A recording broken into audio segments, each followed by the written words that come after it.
hāpara anō mō Private Walter Hughes. Since I was 1 or 2 years old, we always go to ANZAC Day and be a part of the service, usually in the band.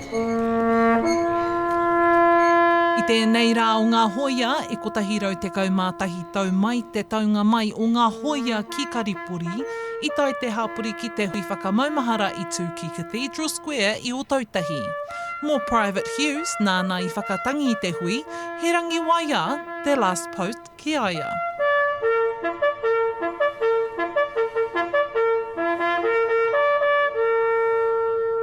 My family played their whole life, so I grew up from, when I was 0, I was hearing music, so I was always surrounded by it, and then, joined into the brass bands when I was 11 on cornet. Then usually my dad would play the last post at the services we'd go to as well, so always remembering watching him do those performances was always quite special.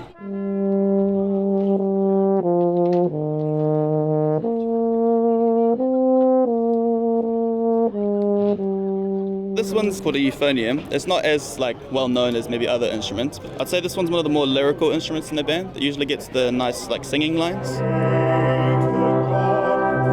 Koe nei te take I uru atua ia ki Te Pēne o Ngāti Tūmatauenga I te rātou. I tai atu hoki te hoia o mua a Matthew Decon, no Ngāti Raukawa, no Ngāti Awa, I te hoki mai ki tōna kāinga, a e tuku mihi ana ki tōna kraua. I think the big thing is, for me, is just remembering those Aussies and Kiwis that landed on Gallipoli 111 years ago.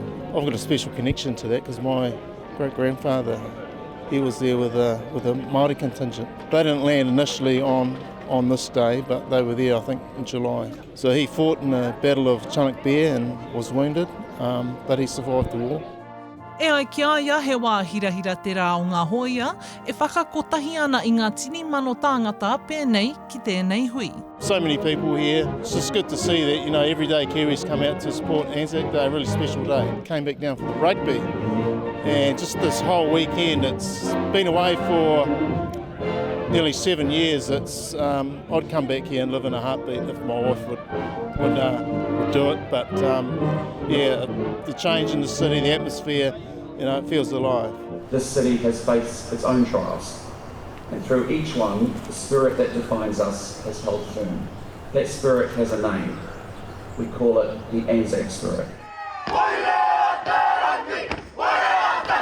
He maha ngā hui mo te rā o Ngā Hōia ka tūhuri noa I Aotearoa me Ōtautahi tēnei rā.